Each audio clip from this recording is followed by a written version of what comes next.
You guys, look at what I found. I won the avocado lottery, but I'm not even surprised. Okay, I get these amazing realizations when I'm cooking, so I'm gonna share with you a bit of that today. Okay, for today, I really want to talk about how you can actually sense into objects and places and buildings to see how well. I'm using a clementine as a camera stand, so bear with me. You can actually put your consciousness into different objects and places and feel if they suit you, or even like what the intention behind them is. I tried this experiment, and you can try this too. I put my hand against a large wall of a building, and I decided just to test this out to see if it worked, because I felt it would work. I asked, where are the bathrooms? Because I didn't have my phone on me. I wasn't going to look for signs and walk around looking for the bathroom. I just wanted to know, I felt into the flow of energy inside this building. And it's a really big building. It's a Battersea Power Station. I live pretty close by.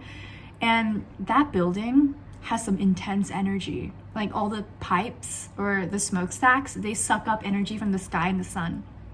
And they distribute it throughout the local area. I can just feel into this stuff. By the way, I'm studying energy healing, spiritual healing at Harry Edwards. So this is legit. You can sense into this if you try hard enough or you really tune in. So what I did was I put my hand against a building, against the Battersea Power Station, and I could feel the way the energy moved when I closed my eyes, and I blended my spirit, my consciousness. Okay, you have your own energy, right? Human beings, we have our physical body and we have our energy body that includes the aura, and our emotional body that goes beyond our physical body. So what happened was I felt into my energy, and I sent my energy into the building to feel out where the bathrooms are. And what I sensed was the flow, the movement of chi or energy inside the power station. And what I noticed was that the energy was spiraling in the corners really fast down. So imagine there are these rectangles, that's a building, right? And I could sense the energy was spiraling down in the corners. And I thought maybe that's plumbing. Maybe that's plumbing, staircase, or bathrooms. But anyways, I'm gonna go see if it's there. I walk in, I go to the right, I go down to the end of the hall, and to the right again, and I notice exactly there in the corner of the building, that's the bathroom. Exactly where I felt it was inside my energy, that's where the bathrooms are. And I wasn't even surprised, because this stuff had been happening to me a lot recently. Something else that I've noticed is that electronics, they will start acting so strange. When I first had my spiritual awakening, card readers, the contactless payment would not work. And I know it was not because I had insufficient funds, okay? I know that was not the issue. It was something going out of whack with the machinery. Another thing is elevators, they would just act up like no tomorrow when I go in, okay? And this also happened in the Battersea Power Station, where I was about to go up to the viewing point. So they have this elevator that goes up to the top of the smokestack, so you can see this panoramic view of London. And I was about to go in, but I had this strange feeling that I shouldn't go, because there's this smaller elevator at the bottom that takes you up to the next level, and that at the next level you take a bunch of stairs to take the elevator to actually go to the very top. And I had this weird feeling that I shouldn't go into the elevator, the first smaller elevator. And the guide there was this young man there who was the guide. And then I just saw all of these people squeezed into the small elevator. I was like, no, I'm not going into that. Very Libra of me, very Leo rising of me. I'm like, I'm not a sardine. I'm not going to go in there. And I just felt like I wasn't supposed to. And the man, he tried to insist, there's room for you there. And I'm like, I don't think so. So I just sat and waited for the next group. Within the next, I think 3 minutes, a fire alarm went off in the entire Battersea Power Station. And it is the largest brick building in Europe, I think, if you count the UK as Europe still. And that just confirmed to me, my goodness, you can sense things before they happen, and you can actually sense the energy inside objects and behind the consciousness of different businesses, different buildings, and different places. You know how some people say when you walk into a building, you can feel if there was a fight in the space, like if people had a fight in that room, even if they're no longer physically present. Another thing, my dad told me about this, and it's kind of spooky, but I'm gonna share it with y'all. So in Singapore and in some Asian cultures, we know that animals and young children are more sensitive to subtle energy. So one thing that people will do before they buy or rent a property, whether it's for their home or business, they will go there with like a dog or a small child under 5 years old. And if the dog or child starts crying or acting strangely, bizarre, they will not go through with the deal.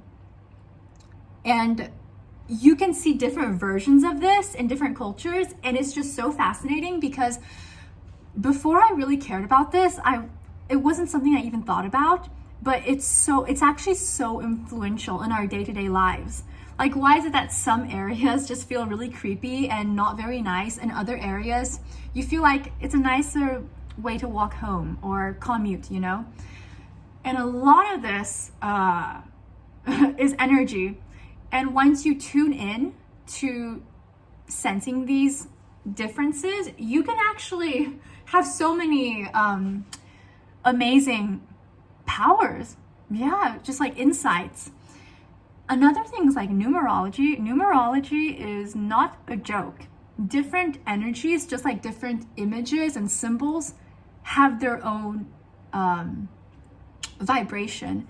And I was walking down my street of my neighborhood recently, and what's incredible is, though I'm not even really surprised, I live in an area of London where you can see like certain buildings were destroyed during World War II because they got bombed.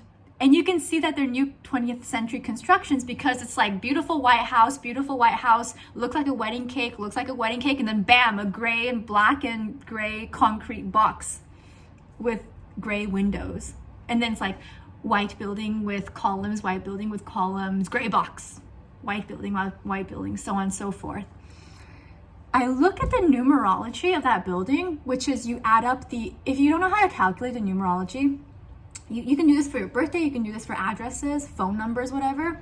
Don't go too crazy in this though. Don't let it have like more control or power over you than yourself. Does that make sense? But I checked the numerology of the building that got bombed and rebuilt. It was a 13. But if it makes you feel any better, I was born on the 13th of October, so I turned out pretty well, don't you think? 13 in the tarot, it symbolizes death, which is great because it symbolizes rebirth, renewal, transformation, and the cycle of life. So I think that's really quite beautiful, all jokes aside.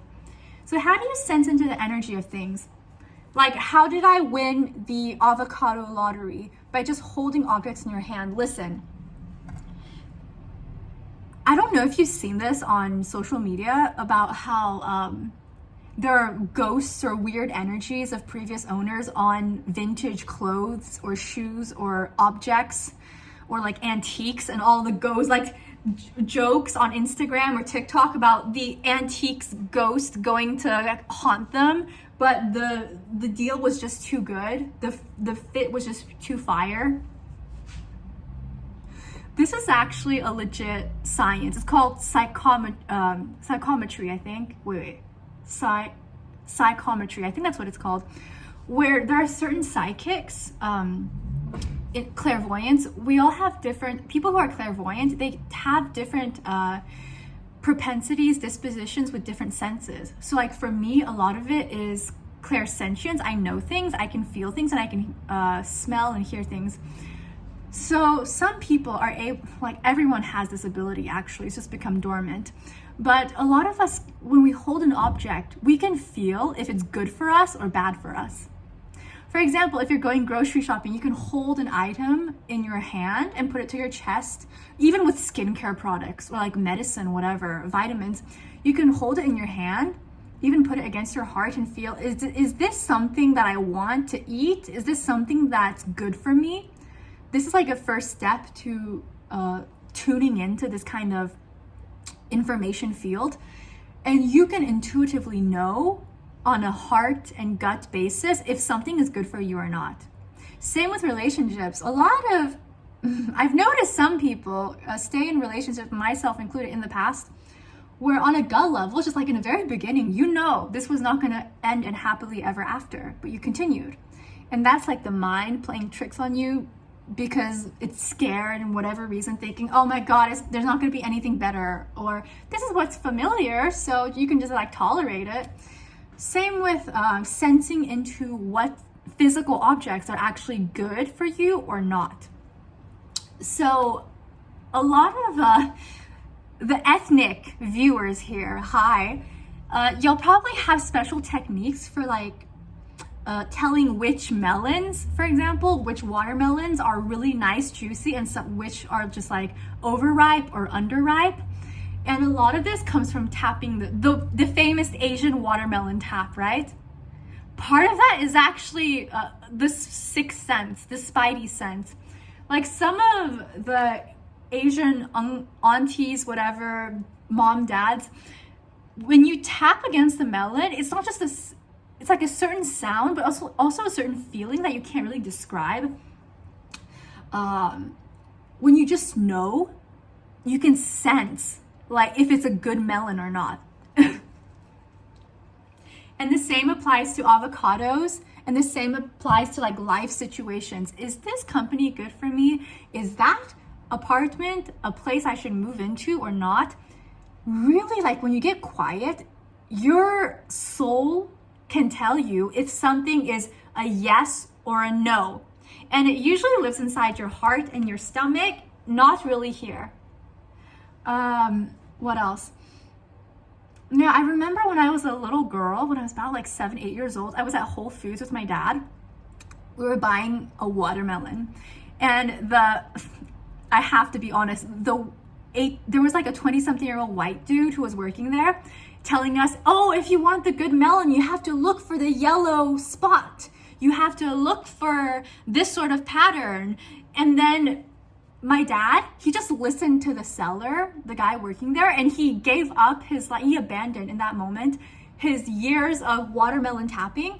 And we selected a melon based off that dude's criteria, the standard, look for these patterns on the melon and it's gonna be good. We go home, we cut it open, and it's freaking raw. It was like totally underripe and kind of white inside and crunchy. And the rind was like this thick. It was like all white. Not very good, but not very nice. See, a lot of watermelon scenarios happen in our lives when we don't trust our instincts. When we pay too much importance on like what other people tell us is good and how things should be done, whilst going against our past knowledge, experience, and intuition. This transcends just like avocados and melons. This applies to like the biggest decisions of your life. Sometimes if you override your gut instincts and you go against your heart and you do what people tell you is right, you might end up in raw, underripe watermelon situations. Just saying. And the biggest step, you don't have to be psychic. You don't have to be like born seeing ghosts and spirits, whatever, to be able to sense on a very soul level when something is a yes or a no. And it's part of it is your physical body reacting. Part of it is your energy body, your aura, interacting with that object. Have you noticed how when an artist creates a painting, when a musician creates a song, when a business sells certain products or objects, services, when you get quiet enough and perceptive enough, you can read the intention behind other people's interactions with you. Because listen, what's so fascinating about human beings is that we have language, we have speech, and we have this surface level speech like words, right? But if you want to get really far ahead in life, one of the biggest talents you'll need to develop is listening beyond the words, the superficial words, and hearing what their soul's conveying to you. So understanding beyond the superficial words, like what do they want? What do they need?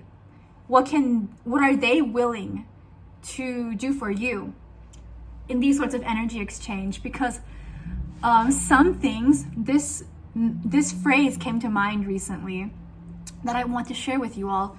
Some things are easier understood than said. There are some things, telepathy is very real. All of these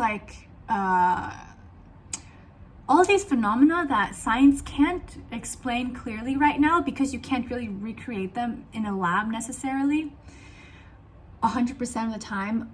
If you want to get more of these avocado lottery moments, get things right the first time, or sense into what's really good for you and what's really beneficial for you, you gotta start listening to your senses, learning how to quiet that down.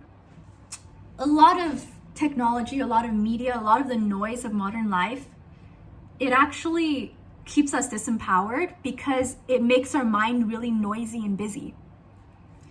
So what happens then is the inner voice, our inner GPS system, and our inner spidey senses of sensing what's good for us and what's not really good for us and what's trying to manipulate us and what's actually beneficial for us, what we truly want on a soul level, not what some organization or group or ideology wants us to want so they can dangle a carrot in front of us and predict our movements.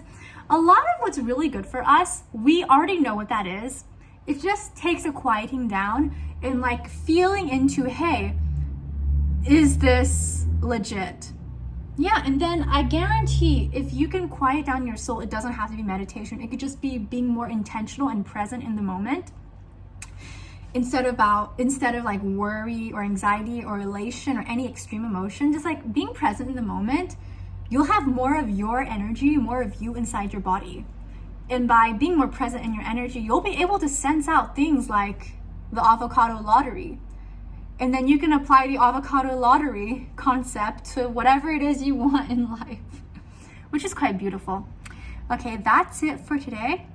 I wish you all a beautiful life. And I think everyone deserves that. Yeah.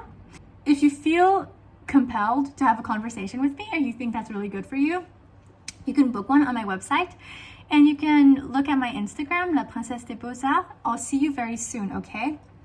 By the way, I'm a young artist sharing spiritual insights and content to help you unblock and optimize your energy for creativity and whatever it is you want in life.